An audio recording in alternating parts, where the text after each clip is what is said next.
26 ಆರೋಪಿಗಳನ್ನು ಕೂಡ ಈಗ ನ್ಯಾಯಾಂಗ ಬಂಧನಕ್ಕೆ ಒಪ್ಪಿಸಲಾಗಿದೆ. 19ನೇ ತಾರೀಕಿಗೆ ವಿಚಾರಣೆಯನ್ನ ಮುಂದೂಡಿಕೆಯನ್ನ ಮಾಡಲಾಗಿದೆ. 19ನೇ ತಾರೀಕಿಗೆ ಎಲ್ಲ 26 ಆರೋಪಿಗಳು ಕೂಡ ಪರಪ್ಪನ ಅಗ್ರಹಾರಕ್ಕೆ 4 ಆರೋಪಿಗಳಿಂದ ಜಾಮೀನಿಗೆ ಅರ್ಜಿಯನ್ನ ಸಲ್ಲಿಕೆಯನ್ನ ಮಾಡಿದ್ದಾರೆ. ಬಳ್ಳಾರಿಯಲ್ಲಿ ಬ್ಯಾನರ್ ಕಟ್ಟುವ ವಿಚಾರಕ್ಕೆ 26 ಜನರನ್ನ ವಶಕ್ಕೆ ಪಡೆದುಕೊಳ್ಳಲಾಗಿತ್ತು. ಅವರಿಷ್ಟರು ಕೂಡ ಈಗ ನ್ಯಾಯಾಂಗ ಬಂಧನಕ್ಕೆ ಒಪ್ಪಿಸಲಾಗಿದೆ. 19ನೇ ತಾರೀಕಿಗೆ ವಿಚಾರಣೆಯನ್ನ ಮುಂದೂಡಿಕೆಯನ್ನ ಮಾಡಲಾಗಿದೆ. ಅದರಲ್ಲಿ 4 ಜಾಮೀನಿಗೆ ಅರ್ಜಿಯನ್ನ ಸಲ್ಲಿಕೆಯನ್ನ ಮಾಡಿದ್ದಾರೆ. ಸೊ ಇದು ತೀವ್ರವಾದಂಥ ವಿಚಾರಣೆ ಆಗಬೇಕಾಗಿದೆ. ಎಲ್ಲದಕ್ಕಿಂತಲೂ ಒಂದು ಪ್ರಶ್ನೆಗೆ ಉತ್ತರ ಸಿಗಬೇಕಾಗಿದೆ.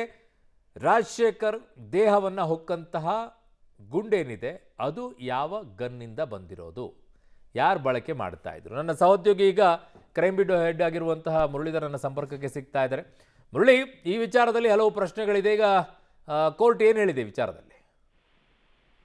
ಅರುಣ್, ಈಗಾಗಲೇ ಗುರುಚರಣ್ ಸಿಂಗ್ ಅವರ ಗನ್ನಿಂದನೇ ಫೈರಿಂಗ್ ಆಗಿರುವಂತದ್ದು. ಆ ಹಿನ್ನೆಲೆಯಲ್ಲಿ ರಾಜಶೇಖರ್ ತಾವು ಸಂಭವಿಸಿರುವಂತ ಅನ್ನೋದ್ರ ಬಗ್ಗೆ ಈಗಾಗಲೇ ಸ್ಪಷ್ಟವಾದ ಮಾಹಿತಿಗಳು ಸಿಕ್ಕಿದಾವೆ. ಜೊತೆಗೆ ನ್ಯಾಯಾಲಯಕ್ಕೆ ಹಾಜರುಪಡಿಸಿದಂತ ಪೊಲೀಸ್ ಅಧಿಕಾರಿಗಳು ಕೂಡ, ಅಂದ್ರೆ ತನಿಖಾಧಿಕಾರಿ ಏನಿದೆ ತನಿಖಾಧಿಕಾರಿ ಆತನ ಮೇಲೆ ಕೊಲೆ ಪ್ರಕರಣವನ್ನ ಈಗಾಗಲೇ ದಾಖಲನ ಮಾಡಿದೀವಿ ಅನ್ನೋದ್ರ ಬಗ್ಗೆ ಕೂಡ ಸ್ಪಷ್ಟನೆಯನ್ನ ಕೊಟ್ಟಿರುವಂತದ್ದು.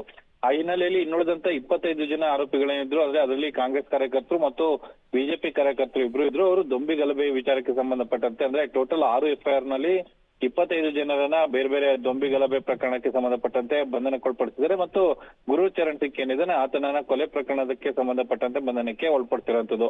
ಆದ್ರೆ ಈಗ ಎಲ್ಲಾರನ್ನೂ ಕೂಡ ಏನೋ 26 ಜನ ಏನಿದ್ರು 26 ಜನನು ಕೂಡ ನ್ಯಾಯಾಂಗ ಬಂಧನಕ್ಕೆ ಕಳಿಸಲಾಗಿದೆ. ಯಾರನ್ನೂ ಕೂಡ ಪೊಲೀಸ್ ಕಸ್ಟಡಿಗೆ ಬೇಕು ಅಂತ ಹೇಳಿ ತನಿಖಾಧಿಕಾರಿಗಳು ಕೇಳಿದರ ಹಿನ್ನೆಲೆಯಲ್ಲಿ 19ನೇ ತಾರೀಕಿಗೆ ವಿಚಾರಣೆನ ಮುಂದೂಡಿಕೆ ಮಾಡಿರುವಂತದ್ದು.